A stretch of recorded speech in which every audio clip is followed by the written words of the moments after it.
Le vent d'hivernage balayait les rues de Kérouané avec lenteur, soulevant des odeurs de terre humide, de charbon et de feuilles pourries. Le village, à moitié englouti par la brume du matin, semblait retenir son souffle. Un pick-up poussiéreux venait de s'arrêter près de la grande mosquée, et de la portière descendit un homme vêtu d'un boubou blanc taché de voyage. Bakar. Le nom s'échappa des lèvres d'un vieux vendeur de cola comme une prière oubliée. Bakar, c'est bien lui, murmura une femme, les mains couvertes de farine. Les enfants, curieux, s'arrêtèrent de jouer.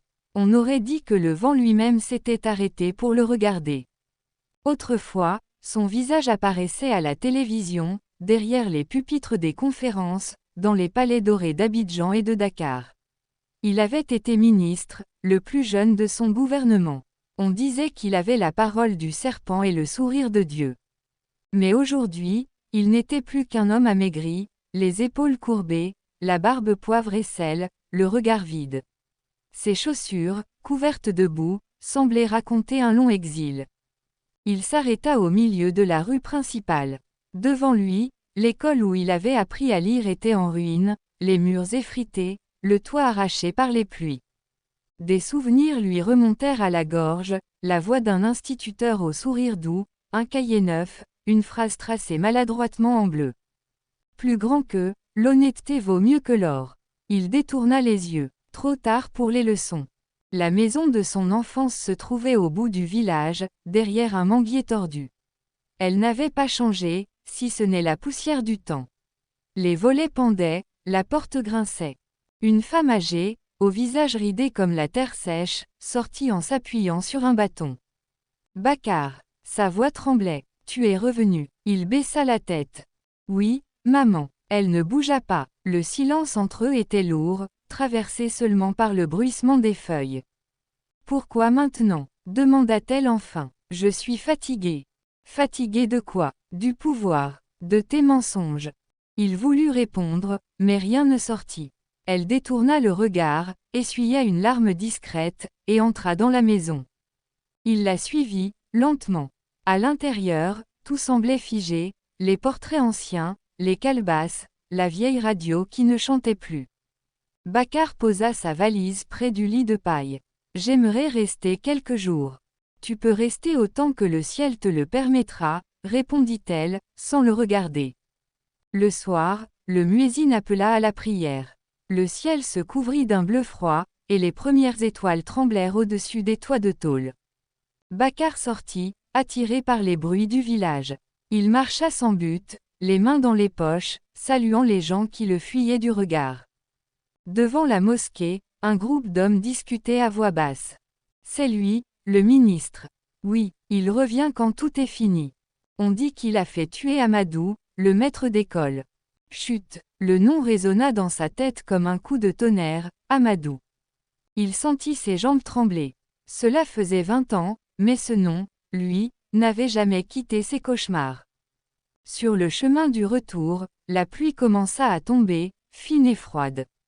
Des gouttes s'écrasaient sur les tôles en un rythme lent, presque apaisant.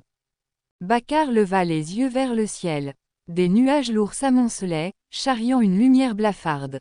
Et dans ce murmure de pluie, il crut entendre un rire d'enfant. Clair, lointain. Il s'arrêta net. Qui est là? Pas de réponse. Seulement le bruit des feuilles et l'eau qui glissait sur les pierres. Son cœur s'accéléra. Ce n'est rien, souffla-t-il pour se rassurer. Mais le rire revint, cette fois derrière lui, plus proche. Un frisson parcourut son dos. Quand il se retourna, il n'y avait que la route vide, et dans la boue, une petite empreinte de pied d'enfant. Bakar recula, les yeux écarquillés. La pluie redoubla, effaçant peu à peu la trace, comme si le ciel voulait en cacher le sens. Cette nuit-là, il ne dormit pas. Allongé sur le lit, il fixait le plafond, écoutant les rafales de vent secouer les volets. Des souvenirs remontaient, les cris, les tribunaux, la foule, les mensonges qu'il avait signés sans trembler. Et surtout, le visage d'Amadou, ce jeune instituteur qu'il avait accusé à tort pour étouffer un scandale politique. Il se souvenait de son regard ce jour-là, droit, calme, plein de dignité. Plus grand que, vous ne pouvez pas condamner la vérité, Bakar. Elle finit toujours par vous juger. Ces mots résonnaient encore, comme une prophétie. À l'aube, le chant du coq le tira de sa torpeur. Le ciel était gris, la pluie avait cessé. Dans la cour, sa mère préparait le thé. Bakar la rejoignit en silence. Elle ne le regarda pas, mais sa voix, posée, brisa l'air froid. Tu crois que le ciel t'a oublié? Il releva la tête. Je ne sais plus ce que le ciel pense de moi, maman. Elle posa la théière, lentement. Alors écoute-le. Parce qu'ici, à Kerouané, le ciel parle toujours. Surtout aux hommes qui ont oublié leurs promesses. Le vent souffla entre eux, emportant la fumée du thé vers l'horizon. Et dans le lointain, les premiers tambours d'un enterrement résonnèrent. Les voix du vent, les jours passèrent, étranges et silencieux. Bakar restait au village, sans but précis. Il errait dans les ruelles poussiéreuses, observant les enfants qui jouaient là-haut. Autrefois, il avait rêvé d'un avenir simple. Mais partout où il allait, les regards se détournaient. Les conversations s'arrêtaient. Le vent lui-même semblait parler à sa place. Un matin, il aperçut Mariam. Elle était assise devant sa maison, le regard perdu dans le vide. Son voile noir encadrait un visage pâle, amaigri par les années. C'était la mère d'Amadou. Bakar s'arrêta à quelques mètres. Mariam, murmura-t-il. Elle ne répondit pas. Je voulais te parler. Toujours le silence. Seul le froissement léger de son voile dans le vent. Il fit un pas de plus. Ce qui est arrivé à ton fils, c'était une erreur. Une faute que je paye chaque jour depuis 20 ans. Les yeux de Mariam se levèrent lentement vers lui. Elle ne parla pas, mais dans ce regard, Bakar lut tout, la douleur, le mépris, et ce calme qui naît quand les larmes ne suffisent plus. Puis elle se leva, lentement, et rentra dans sa maison, refermant la porte sans un mot. Bakar resta planté là, immobile. Derrière la porte, il crut entendre un chuchotement d'enfant. Une voix douce, lointaine. Plus grand que, pourquoi as-tu menti, Bakar? Il recula, le cœur battant. La voix se perdit dans le vent, emportée vers les collines. Cette nuit-là, il fit un rêve étrange. Il se voyait marcher dans un couloir sombre, les murs couverts de journaux, de visages, de mains d'enfants dessinées à la craie. Et au bout du couloir, Amadou l'attendait. Tu vois, Bakar, les enfants se souviennent toujours. Il se réveilla en sursaut, couvert de sueur. Dehors, le vent sifflait. Et dans la boue, près de la porte, 3 empreintes minuscules brillaient dans la lueur lunaire. Les cendres du palais. Le matin suivant, Bakar s'assit sous le grand manguier du village. Il ferma les yeux, et les souvenirs revinrent. La chaleur étouffante des conférences, les rires des ministres, les flashs des caméras.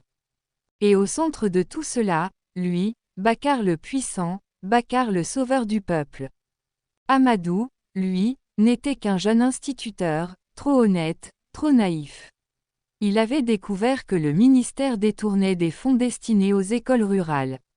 Il avait voulu alerter la presse.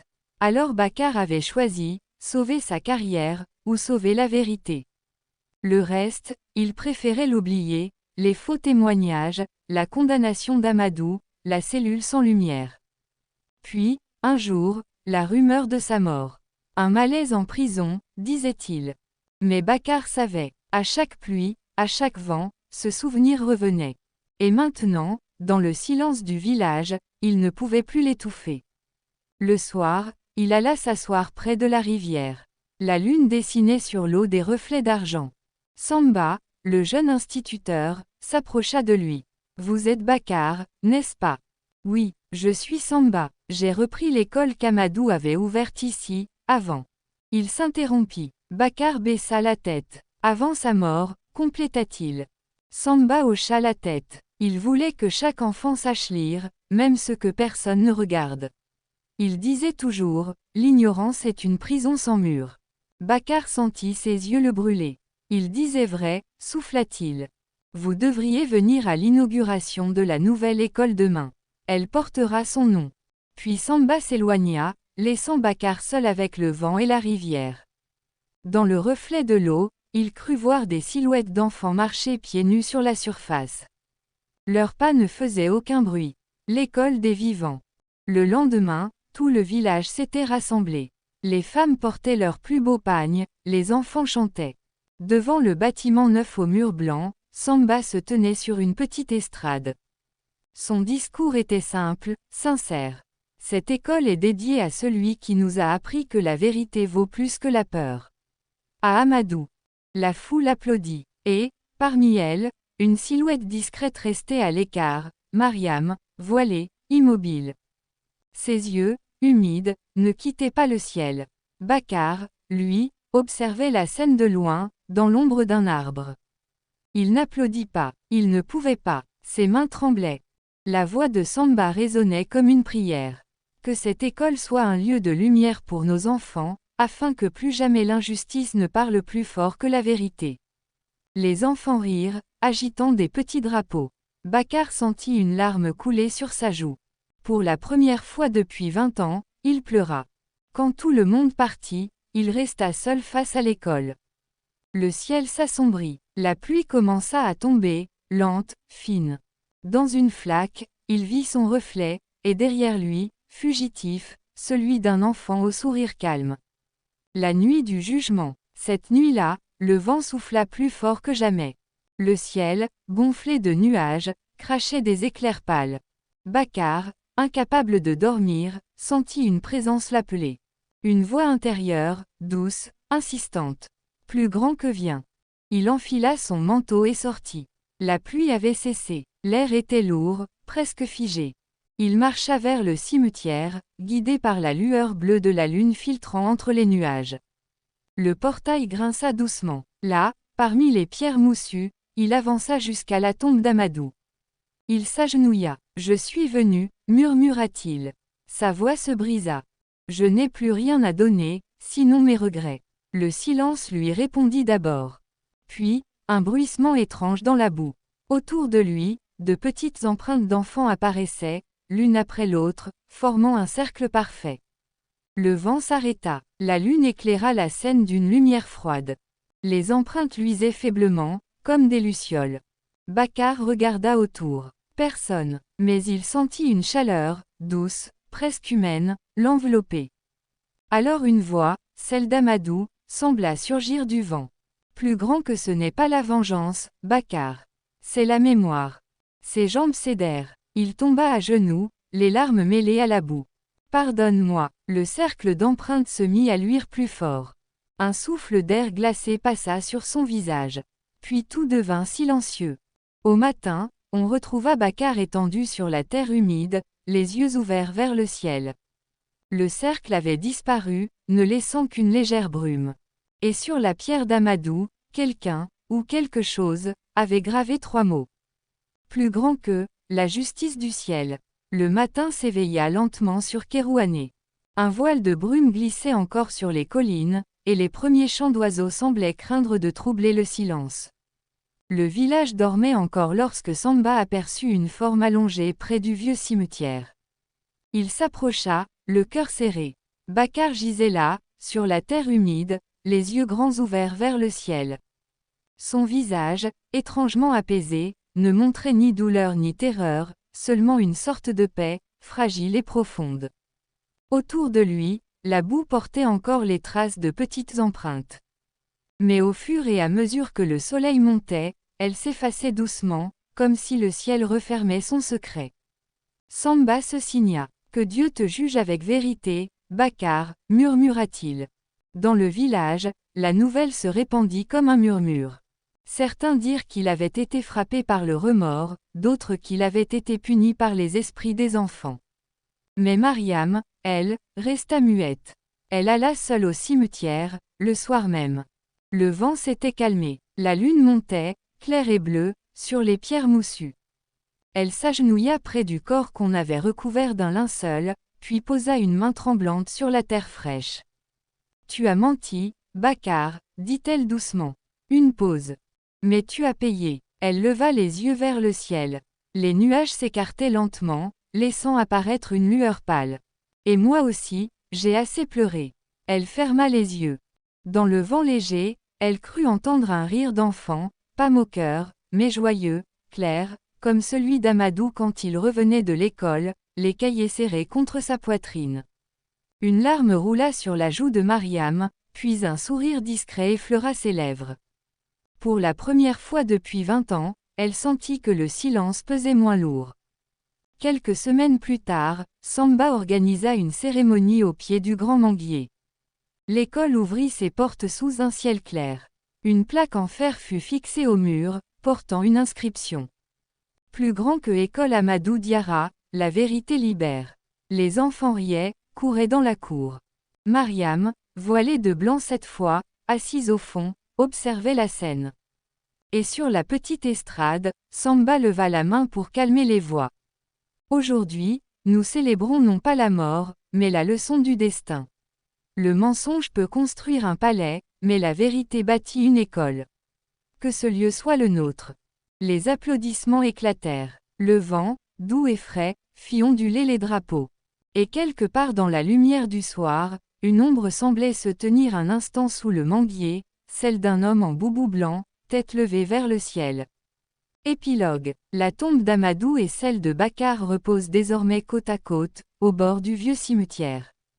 Chaque nuit de pleine lune, le vent souffle doucement entre elles, et ceux qui passent jurent entendre des rires d'enfants dans les herbes. Le cercle est refermé. Le ciel, enfin, s'est tu. Plus grand que parce que la justice du ciel n'est pas vengeance. C'est la mémoire du bien et du mal, ramenée au silence de la paix. Et quand les pluies reviennent, elles lavent la terre comme on lave une conscience, lentement, patiemment, jusqu'à ce qu'il ne reste plus qu'une seule vérité. Plus grand que rien ne meurt, tout s'éclaire. Lune décroissante fin de « La justice du ».